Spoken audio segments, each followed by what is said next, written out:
Thank you all so much for joining me today. I'm gonna turn on screen sharing and share my entire screen. We have not had any technical problems yet, which is amazing. Knock on wood, right? Let's see.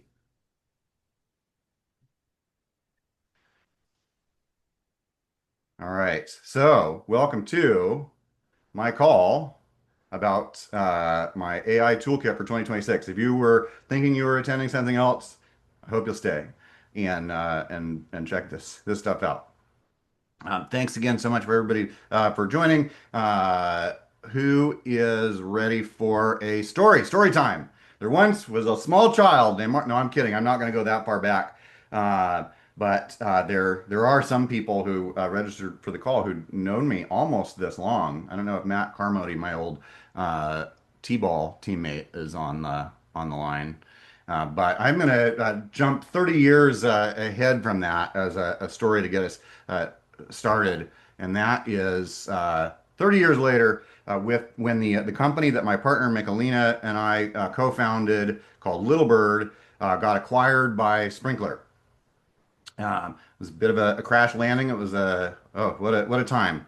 Um, and once I was there, that it was now 10 years ago, coming up here this month. They put a whole bunch of different stuff on my shoulders. I was responsible for all kinds of different things there at Sprinkler, including one day they asked me, would I take responsibility for analyst relations? And analyst relations meant something very specific there at Sprinkler. It meant interfacing with two big research firms, Forrester Research and Gartner Research. And these are, I reference them here because I'm going to quote them throughout this presentation. At first, when they asked me if I would take responsibility for this, I said, no, I don't want to do it. But it ended up being my favorite part of the job. And these are like heavy duty research firms that do like Forrester did at the time 300 million in annual revenue, Gartner $3 billion a year in revenue, basically for their advice, also for their advocacy of the tools that they thought were the best. But it is not uncommon for analysts at these firms to speak to 15 companies a day, both vendors, suppliers, and customers that use technology. And so they like really have quite a view on the market. Uh, and I'm thankful. I'm glad that I said, okay, I'll do it. It ended up being one of my favorite parts of the job. Incidentally, it ended up making a big impact when we first got started there building out that analyst relations team. We were down in the bottom left-hand corner of one report, maybe two, and a few years later, we were in the top right of eight reports from these two analyst firms evaluating different tools and tool sets. And it ended up those graphics for all eight were up on the Sprinklr homepage when they went public on the stock market in an IPO. So if you want to talk about analyst relations, I got some stories and thoughts and experiences I can share. It was a team effort, but it was a great learning experience. Now, all of that is sort of background because I want to share my first quote here from Forrester, who recommended in their research on data storytelling that you keep your recommendations to just two or three per presentation because of human cognitive capacity at being limited and finite. And I just want to say, sorry, this isn't going to be that kind of presentation. That may be best practice, but let's go. Here's one point of view from the famous internet theorist, now AI in education leader Clay Shirky, who said in 2008, "There's no such thing as information overload, only filter failure." Now, talk about exaggerating to make a point, but you get the idea. Filters in a world of information overload are key. Or as Gartner put it, they said models for change are a dime a dozen, which I think is a little rude. I wouldn't put it quite that way. I love models for change, but sense making in a world of information overload is truly valuable. And so that is what I'm working on these days. Really, I think in some senses it's what I've been doing all my career. I build sense making systems for sustainability and tech organizations. So, thank you for joining me today. I've got three goals for this call. First, I want to show you some tools and some mental models and thinking and strategy that will just help you expand your capabilities, expand your freedom for whatever work you're doing.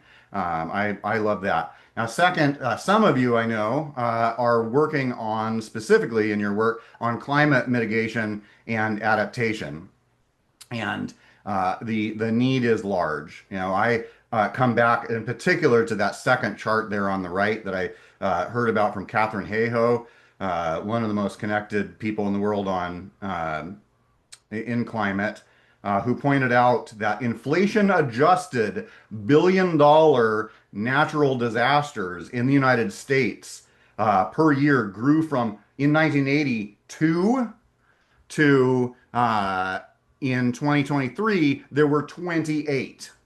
And those numbers are counted each year, or at least they used to be. If you go to the website, the NOAA website now, there's a big thing saying, due to changing priorities, we've decided to stop counting. So I guess they'll stop. But luckily, outside parties are continuing counting. But red alert.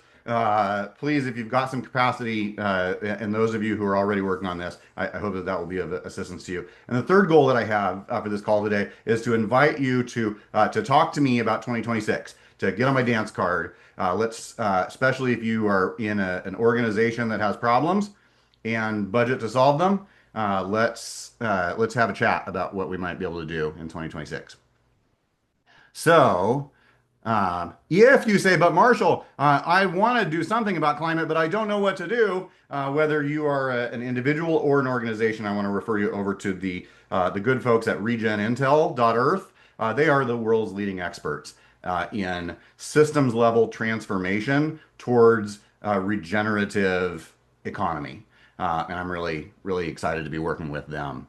Um, but individually in my individual practice, people and organizations tend to call me when they're looking for this for a smart, hardworking, honest, experienced person who's up to speed in the latest tech to help solve problems. Over the last year, I've helped with things like thought leadership support, sales team target account tracking, and I did a big project with WordPress Automatic to do carbon accounting system evaluation. So, but enough about me. Let's see some tools.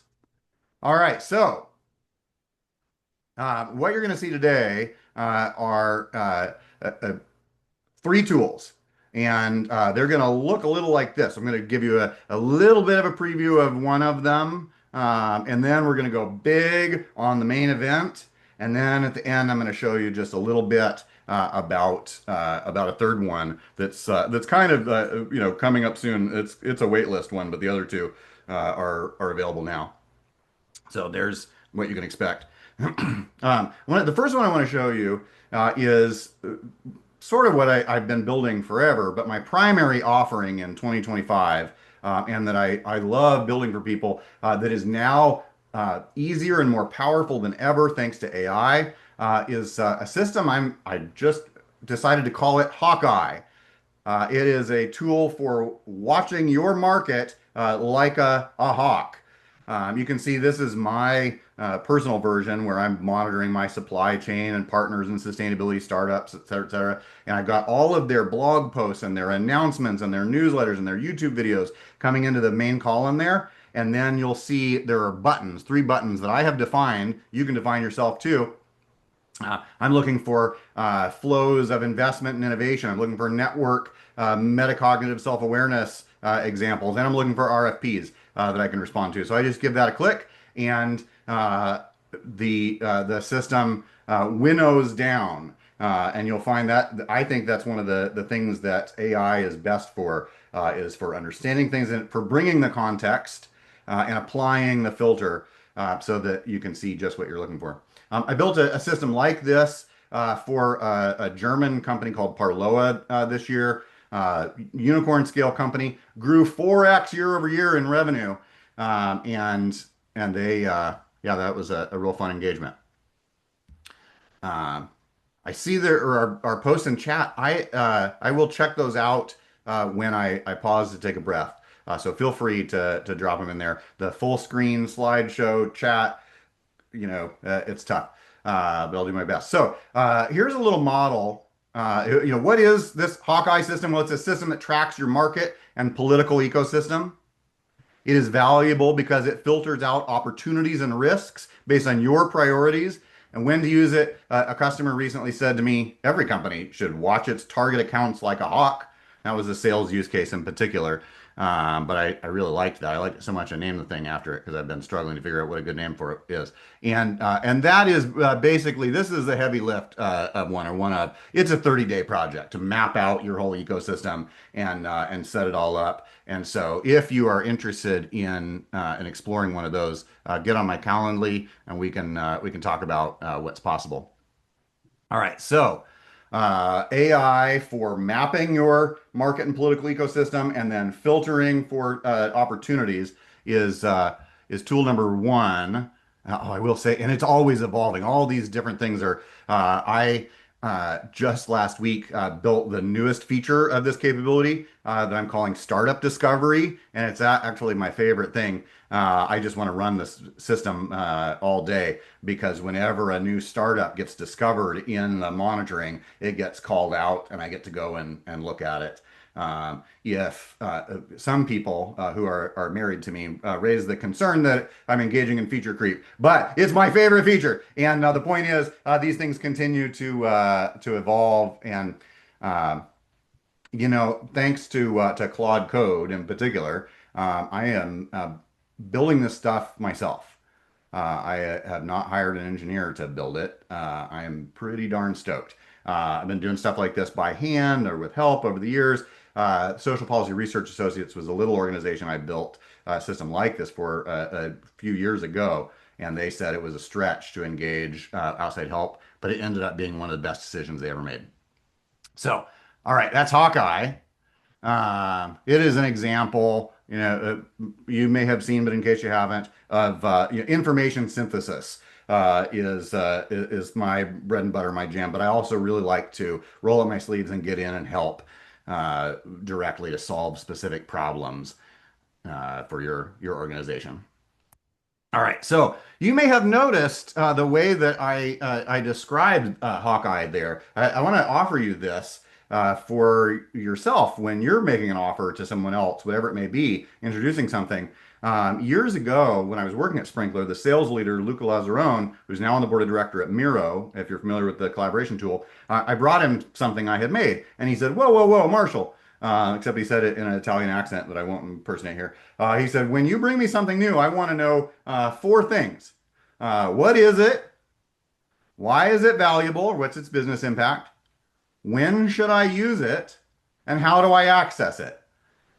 I said, that's a pretty darn good model right there for making things comprehensible. And so I shared that with you, and I'm going to use that as I describe the next tool, and in particular, the main event, which is a tool called What's Up With That? It may be a working name. It may be the forever name because I really like it quite a lot. Thanks to Gil Friend, who helped me come up with that name. And I think it's awesome. All right, so another little story inside of a story. Uh, this morning, David Hodgson pinged me on LinkedIn to bring something to my attention. Uh, and David, for those of you who are interested in the regenerative and sustainability space, is the most connected node in the network. He is an amazing curator. If you want to plug into the work being done in that scene, he's a good one to connect with. And if you want to see how someone uses curation to build connections and social capital and thought leadership in any sector, he's a remarkable example of that. How do I know that he is the most connected node in the network? Well, I was told so by a man named Brad DeGraff.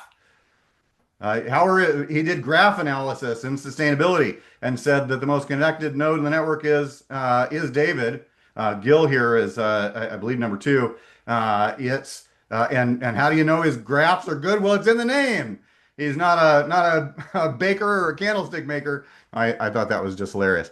All right. So anyway, David pings me and he says, check out this article that just came out about the carbon and water footprints of AI. It's in Cell. press, and I mean, this is high stakes stuff. It's complicated stuff. I know some about it, but I was also in a bit of a hurry because I was getting ready for this call. And as often happens many times throughout the day, I find something important on the internet and I ask, what's up with that? And what I do is I click this button right here. And what's up with that is tool number two that I want to share with you here for the first time. It is a browser assistant. Uh, it is in Chrome right now, coming to other browsers later, although if you use other Chrome-based like Vivaldi, or what have you, you can use it there. And what it does is it analyzes anything that you are reading and zeroes in on the most important stuff. And let me show you here. Oops. All right. Check this out. Chrome's double pane presentation mode. All right. So here I've got the article up. What this is a tool to focus on what's new and most notable on any page you're reading. Cuts right to the heart of it. Now, why is that valuable? You might ask. Well, first, I do refer back to that snarky Gartner quote saying that sense making in a world of information overload is truly valuable. Gil has said that it's amazing how fast these tools help him go deep into what he's researching. And one of the ways that it can make a real big impact is in decision making. So Ray Dalio has made a lot of decisions in his life, a lot of high stakes decisions, and he says that the two biggest barriers to good decision making are ego and blind spots. And so I believe that being able to zero in quickly to what's most new or notable about a something you're reading is a great way to get through blind spots. Now, what does that mean in cold hard business terms? Well, Gartner has an ROI calculator for enterprise software procurement that goes so far as to say when you're calculating the return on investment for software that improves decision making, you should start at 20% growth in revenue. Oh, you don't think making better decisions would drive 20% growth in revenue? Well, then, defend that position. Maybe it's more, maybe it's less. But Gartner offers that as a starting point, and I think that is super powerful. Finally, simply, it will save you time. All right. So, when should you use what's up with that? I'm so excited to get it in everybody's hands today for the first time. You should use it when you're in a hurry. You should use it when you're getting started. And you should use it when you're going deep on something. How do you use it? Here's how you access it. It is in the Chrome extension store, and will share it with you right here. I'm going to drop the link. It is currently unlisted. But you can access it with the direct link. And you're just going to click Add to Chrome right here. And then I encourage you to click the little puzzle piece and come down and pin it in your browser. And then it's going to be right here, and you can click it anytime you want.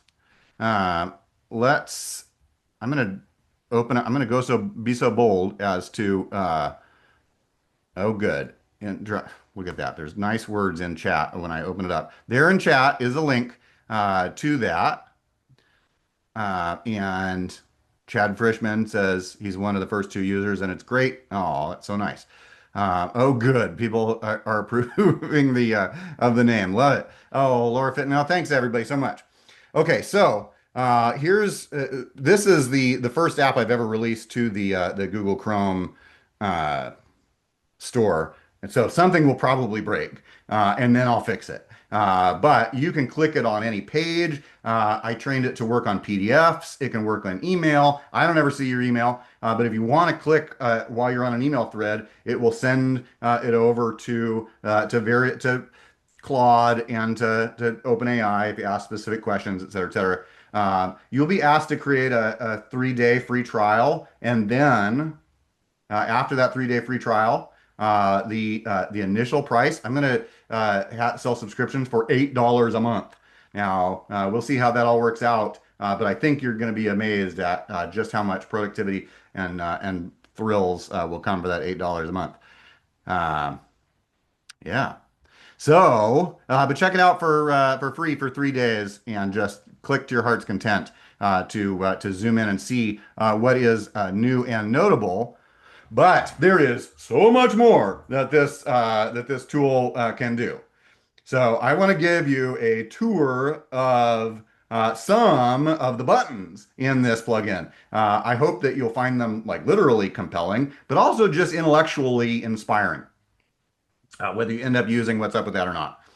And I think the key innovation and model here is a tour of cascading analytical capabilities. If you run, all these AI tools are powerful, but if you sequence them together, they become then all the more powerful. And that's something that Alexander Samuel, who writes about AI for the Wall Street Journal and Harvard Business Review, in particular, when we put our heads together around this, said it changed the way not just how she does research, but how she thinks about the process of research-driven writing. So come and let me change your view of that as well. All right. Now, let's see where my zooming and my scrolling got a little funky, but hopefully, oh, I do want to fix that. All right. So, are you ready for the next button? The next button is right here, and it's my favorite one. It is called Read This Next, and what it is you give that a click, and it is going to find two. It's like Stumble Upon, if you remember, for nerds or researchers. It is going to find two articles for smart people who want to learn more about this topic. And I think it's really good. Uh, you don't just have to take my word for it. It is valuable for a number of different reasons. First, I'll reference what Gartner talks about in their research on enabling synthesis to drive high quality decision making. The way they put it is reading one article will give you a claim to consider. But reading 2 or 3 articles allows you to see some spread and divergence on a topic. And big divergences can point towards really big impacts for decision making in business. Likewise, flipping totally the other direction, one of the core principles of permaculture is that patterns without detailed execution are theoretical, but particularly notable details, like while you're reading anything in particular, details without some pattern understanding from multiple sources often end up leading to decisions that are optimized for the wrong things. So let's read some more. And then finally, I loved this bit from Gartner's research on building anti-fragile supply chains, but you can extrapolate this to your work too, where they talk about moving from unknown uncertainties into or toward known probabilities. Because you're reading more about a matter. That is a capability shift towards what they call anti-fragile ways of working, where disruption makes you stronger.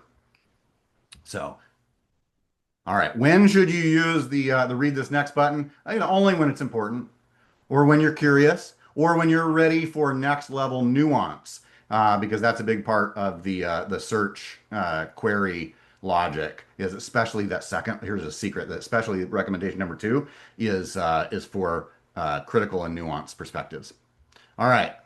How do you access it? You just say, "What's up with that?" You click the "What's up with that" button, and then it is one of 12 buttons in the button bar. Don't worry, this tour will only cover some of those 12, but there's a lot more to share with you here. All right, so that's honestly, it's my favorite button. That's why it's on the far left for me because I click it the most, and the button bar is going to move whatever you click the most over into the far left.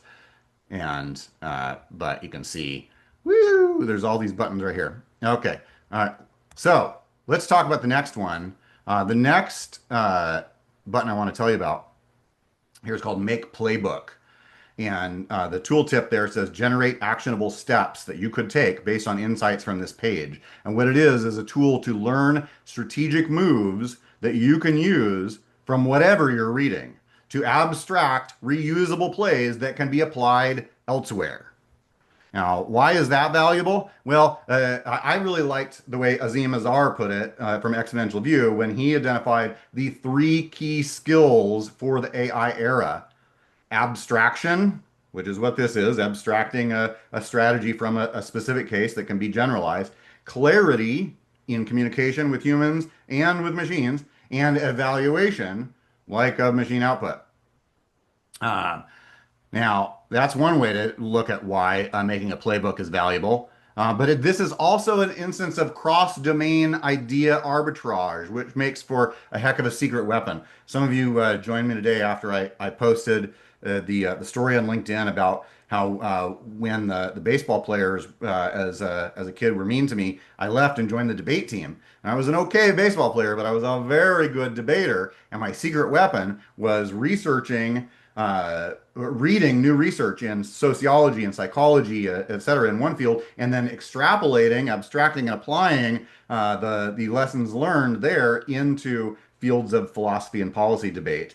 And so too, you can, a cross-domain idea arbitrage is a power practice that I hope will be made easier now with this Make Playbook button. And from an organizational perspective, why is this valuable? Well, Harold Yarkey, the guru of personal knowledge management and an amazing blogger in Canada for many, many years, says that without people who the cross-domain idea application makes you a super connector, essentially. It's a practice of a super connector. And without people who do that kind of super connection, an organization's creativity and innovation will hit roadblock after roadblock. So this is a way to get through a lot of roadblocks by cross-applying lessons from other places. All right, when to use it? When you want to see something smart, basically, or when you do see something smart, and you're like, oh, I want to learn from that and apply it later. You're essentially extracting mental models. And I loved this line from Michael Lewis, the famous author of Moneyball and so many other books. He wrote a great book called The Premonition that was about COVID and the public health heroes of early COVID days. And in discussing mental models in that book, he said that mental models can serve as three things. They can be a check on human judgment, an aid to human imagination to expand your thinking, or they can act like a flashlight that lets you see what is in a room that was pitch black. I'm going to pause for just a sec, let you let you ingest that. I wonder. Ah, yes. All right. Joel says this was Picasso's secret. The cross-domain, yeah, totally. Uh, Application of things. All right. So let's keep going. How do you access it? You just click "What's up with that?" And then you select the Make Playbook button in the button bar. Pretty straightforward. All right, let's talk about the next button. Let's keep going. If you thought the previous one was meta, the systems analysis button. Oh, I didn't push the previous one. I'm going to push this one. Maps out the key players' relationships and dynamics at work in this page. Analyzes the topic that we're looking at here as a system. Inspired by the mother of systems thinking, Donella Meadows, it identifies stocks, flows, feedback loops, and leverage points that are available in what you're looking at. All right, so here's a systems analysis of AI data center environmental footprints. Key flows, stocks, feedback loops, and leverage points, all inspired by Donella Meadows. All right, so why is that valuable? Well, there's a lot of different ways that you could articulate the value of systems thinking, but my ears perked right up when I heard Viviana Alvarez, former head of sustainability at Unilever North America, say to The Economist that in her mind, she hopes that we don't in the future even talk about sustainability. But instead, future roles need to have a systems thinking component to them. Systems thinking, everything should be built around sustainability, but thinking in systems terms will be really key. Unfortunately, most schools aren't teaching systems thinking that she says. But the one university she's aware of that really does systems thinking cross-functionally is West Point in the military. But in the future, I mean, similar to, is climate change real? Ask the U.S. military or an insurance company, and they'll tell you, hell yeah, it is. But in the future, all of us will be thinking more in that direction. And now you've got a button there to do a quick systems analysis of whatever you're reading about. And I think that that's going to help all of us be more future ready. When should you use it? Now, you might think that a systems thinking advocate is going to tell you to use systems thinking all the time, but actually, I don't think that's necessarily the case. And I think of this remarkable statement from Donella Meadows herself, who said systems thinking is not better than reductionist thinking, any more than looking through a telescope is better than looking through a microscope. So different tools for different times, different circumstances. Uh, but sometimes you need systems thinking. And in particular, Dan Siegel writes in his amazing book called Intraconnected that we can learn from math, studying complex systems, that emergence in complex systems is a fundamental part of nonlinear, chaos-capable open systems. So if you find yourself in a situation surrounded by diverse parts with connections and interdependence between those parts, where there appears to be self-organizing emergent processes of adaptation and learning going on, that might be the time for you to push the systems analysis button and to do some systems thinking. Uh, so how do you access it? You click "What's up with that" on your browser toolbar, and you click the systems analysis button. Easy peasy. All right. Whew. Now, there's more. This one is called the Hopper. Uh, and what it is it's the manifestation of it's a save function for a particular page, but it's a super save function, and it's a manifestation of a practice that I've done for many years that I call triangle thinking, where you take three things and combine them. And in particular, if I save this to the Hopper, I'm going to be able to save up to three articles, and then uh, click synthesize. Let's see, I should go to my recommended next read, for example. All right, here's this Cornell article, and I want to see. Look at that, just from November. So nice. I'm going to save this to the Hopper too, and now I've got two articles in my Hopper, and I'm going to click the synthesize button, and I can go up to three. But what it's going to do is tell it me how the articles are similar, how they're different, and how they might be combined. It's going to come up with some combinatorial possibilities for what would you do what could you do if you combined some of the insights from multiple articles. So, that's all right. Yep, that's the Hopper. Combinatorial stuff. Why is it valuable? Well, I use it a lot in order to understand each article better. It's like stereo or vision. Really brings out the differences between things, but it's also incredibly generative for new ideas. And in fact, somebody referenced Picasso a little bit ago. Albert Einstein too said combinatory play seems to be the essential feature in productive thought. So that's one of the reasons why it's valuable. And in cold hard business terms, from an organizational perspective, Forrester has done research finding that people who say that their companies are very creative, their companies are growing 2.5 times the average in their industry.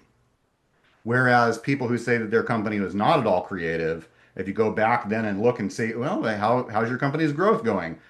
on average, those companies are growing two-thirds the industry average. So generative creativity drives business growth across a wide range of industries. And saving things to the hopper will make that easier than ever to do. So when do you use it? You can use it when you're reading related articles, or you can use it when you're reading unrelated articles too. That's also quite valuable. How do you access it? You save up to 3 articles in the hopper, then you click synthesize articles, and you'll get that analysis. All right. All right, now here we're going to come. I don't can't remember if this might be the first button that I put in by request. So I was showing Chad Frischman, who led the research on the drawdown framework, the world's leading collection of climate solutions, and is now the CEO of RegenIntel. I was showing him this, and he said we were looking at a big international consulting firm's work on regenerative economics. And Chad's eyes got a little narrow, and we had a conversation about how this tool needs well, a BS detector, frankly. And so that's what we built here. A button called the red team button. And what that does, if you're familiar in cybersecurity with the process of red teaming, it is an adversarial analysis. We're going to do 3 things. We're going to investigate the messenger, we're going to critique the message, and we're going to apply a bullshit detector. And the reason why it's valuable is that, like doing a pre-mortem on a project or even a meeting, red teaming surfaces problems early while they're still cheap to fix.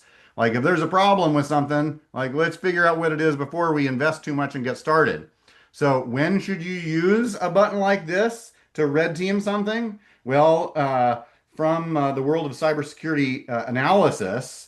Now, everybody red teams in cybersecurity the software themselves. They just pound their systems with red team analysis. But as an analyst, via the Feedly case studies and blog posts in particular discussing structured analytical techniques, they recommend that at least the 5 to 10% of your work that's most likely to be controversial, you should red team ahead of time. And I mean, you could even go so far as to put a plan that you've got into Google Docs and then run what's up with that and click the red team button, and it will perform a red team analysis, not just on an outside article you're reading, but on a plan that you've documented on a web page that's analyzed. All right. I'm gonna take a deep breath, give you a little mental break, and then we're going to talk about the 2 easiest buttons that are the simplest ones uh, to explain. All right, those are the simplify button. Check this out. Right here, you click simplify, and what we're going to do, we'll see if it works here because I've got the hopper as the most recent thing. It's going to, yeah, oh, good, it did it. This will explain whatever the last thing was in the window in simpler terms. So this is in less technical terms. This is really helpful for reading very technical stuff or stuff that is outside of your area of expertise, or when you're in a hurry, all kinds of stuff. The next thing I want to share with you is the ask a question function. So you can ask a question about the page. I won't demonstrate here but it'll answer the question either based on the content that's on the page, or if it's not there, it'll say so, and then it will offer to do a web search and find an answer to your question. All right, those are pretty simple, straightforward buttons. And I've got 2 more that I want to show you. There's more than that, but there's 2 in particular, and they're kind of intense. So we had to have a little mental break before them. I think they're pretty intense. We'll see. Maybe getting ready to present this and build it has got me all worked up, and this is all, no big deal. But all right, so the next button is called Expert Panel Simulation. This is going to allow you to get perspectives from a simulated panel of relevant experts and stakeholders. Dennis Kennedy works with synthetic personas and calls them always-on advisory boards. And what this button does is it's going to create five synthetic subject matter experts who work specifically in the field of what you're reading in order to explore step by step any question. We've got some that we'll recommend of increasing sophistication, or you can ask your own from their specific points of view. Here, let's give that a click because it takes it's a heavy one. So the way that it works is it starts out with, all right, well, what with some proposed questions. Here's a simple one. Should tech companies be legally required to publicly report exactly how much energy and water their AI systems use? All the way up to some like a really nuanced, sophisticated one. Or you can enter your own question. And I'm gonna just click one of these. And what we're gonna do is first go and generate personas. All right, so our personas here on this page are an environmental regulator from the EPA, a corporate sustainability officer at a tech company that's not an AI company. That's interesting. A water security director, regional or international, a labor union representative, and a computer scientist, AI researcher. All right, all right. So those are the personas that are going to explore the question I just asked, and here are their responses. The environmental regulator is this is in their experience, this is what they find, and there is a synthesized response across all of them. Oh my goodness, I dropped there's a button got lost in here. All right. I know exactly where it dropped off. This is our first technical problem of the day, folks. There should be, after each of these persona responses, a little link that says check against reality. And you'll see it when the extent, when you upload, when you install the extension, and then when I update it.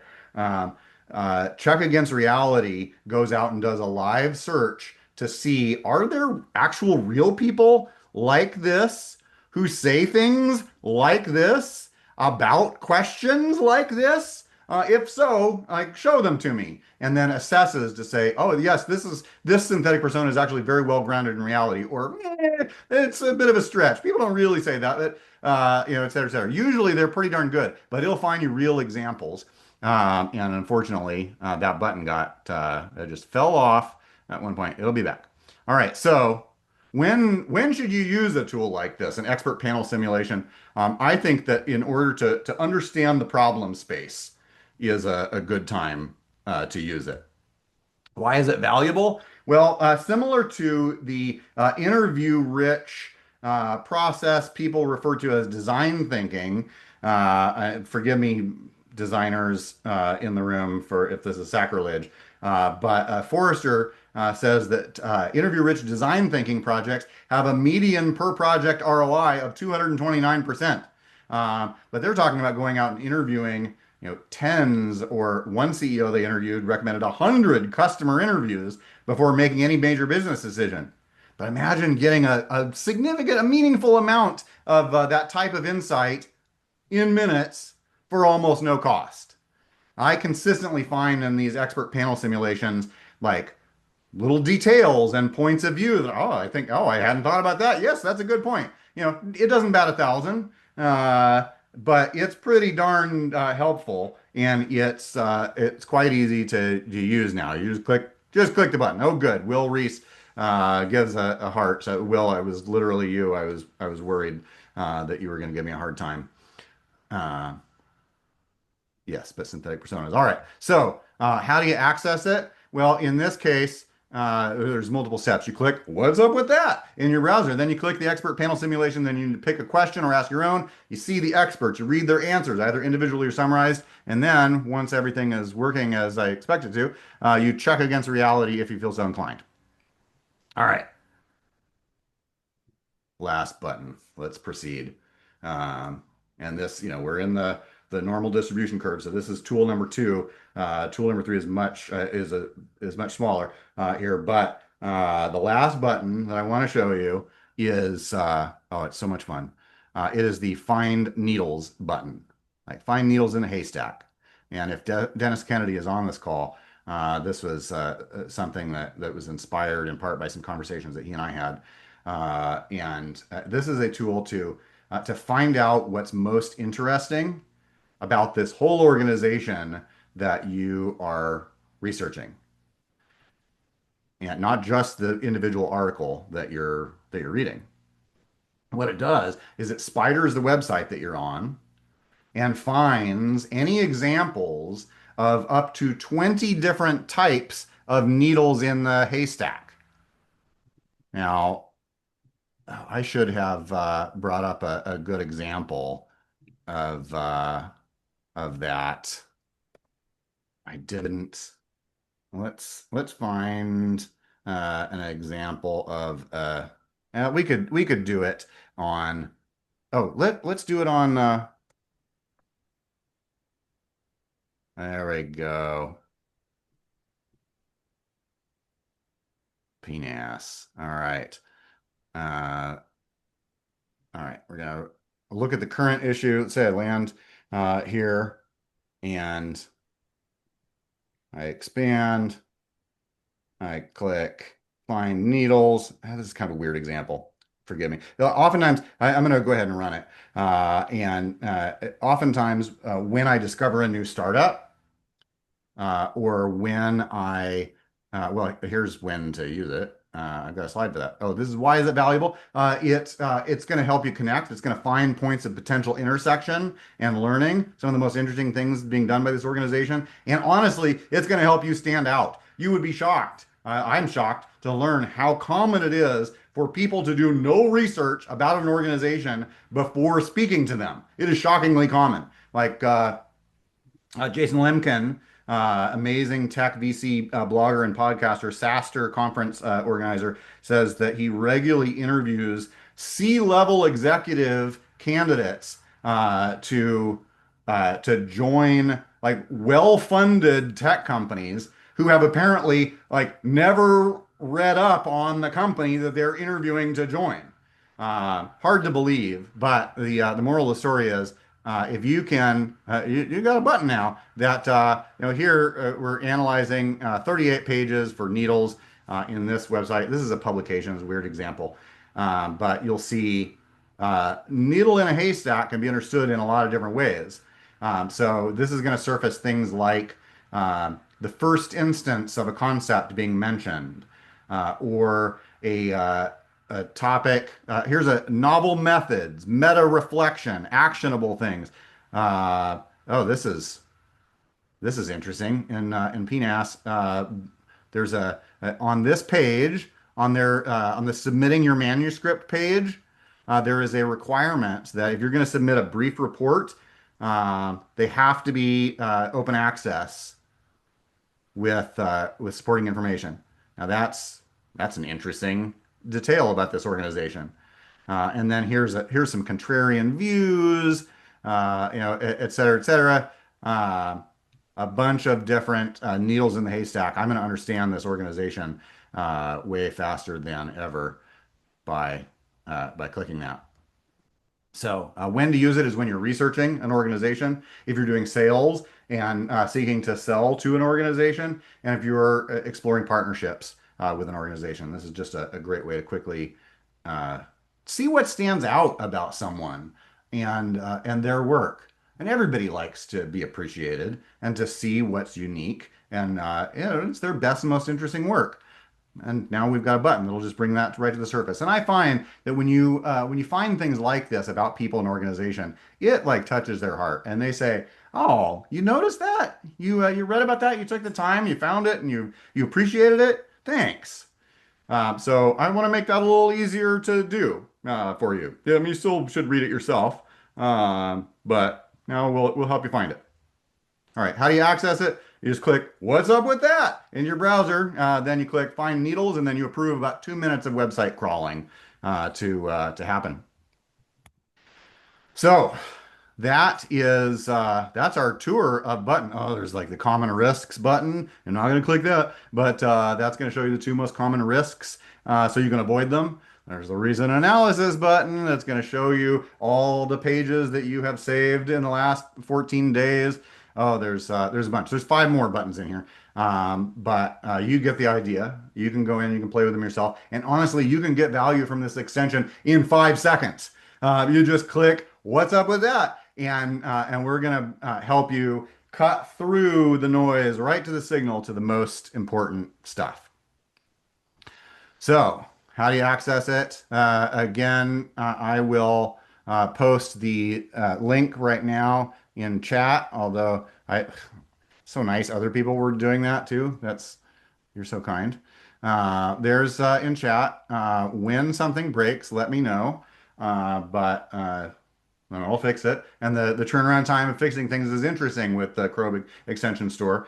But I hope you'll say, "Oh my goodness, what an amazing tool, Marshall!" And share it with your friends, share it with your coworkers, and yeah, I hope it'll be a real thing.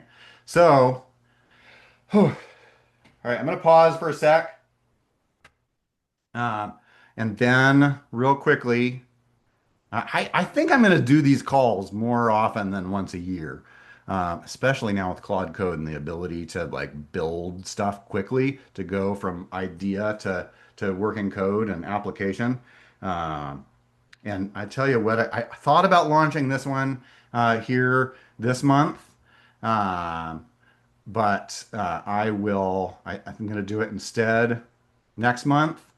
I've built an AI chief of staff that named itself Hermes, the Greek god of transport and business and trickery, named itself Hermes. And what it does is it checks my Google Calendar and my email and my Obsidian notes every morning and sends me a briefing to say, okay, here's who you're meeting with.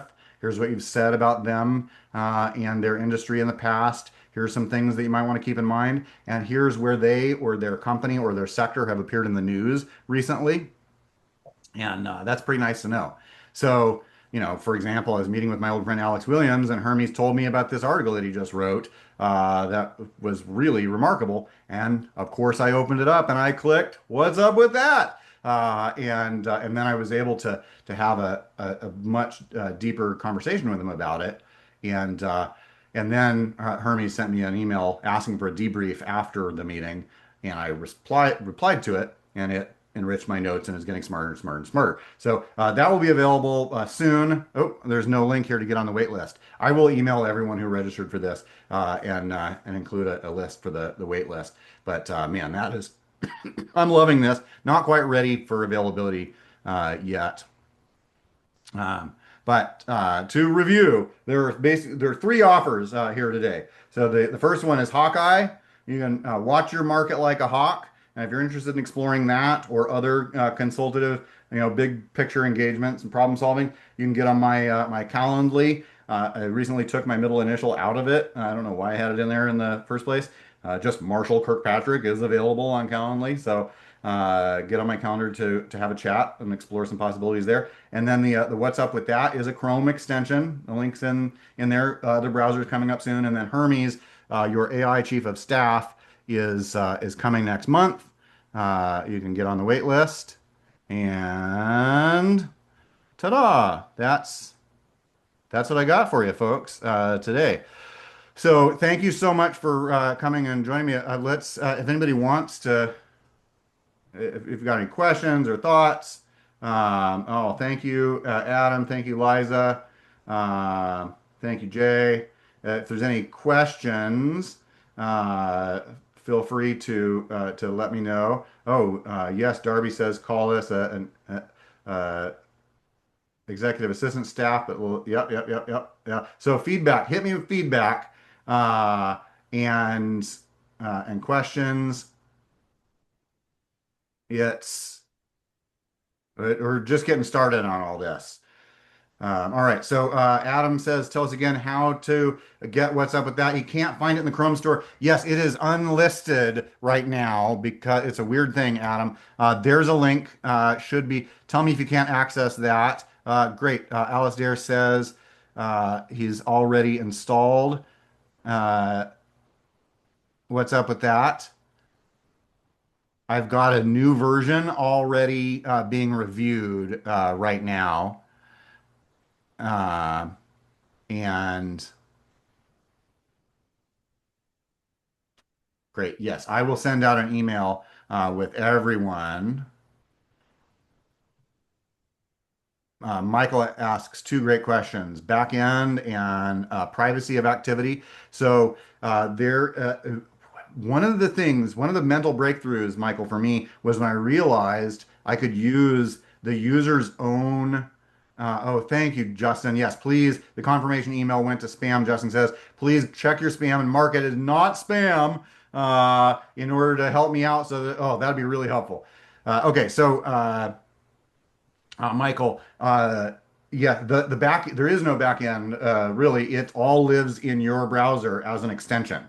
That's the database. That's where everything is stored, and then it is sent out to multiple. We use Claude, Sonnet, uh, Haiku, GPT 4.0, sometimes Perplexity. And so I don't ever see anything. It's just between you and the AIs because of that, the Chrome browser extensions data capabilities. Saving the activity, Gil says, yep, that too is just saved in like the local database of your browser extension. And so it keeps it running for 14 days, and then it erases the process that you've run. Great questions. Thank you, Matthew, making you hopeful and energized for 2026. Yeah. Great. Oh, Tim asked the same question, the back end. Yes. How did I build it? Yeah, I built it with Claude code on the command line. And oh, good. Yeah, it just makes me feel like I can jump over buildings, Tim.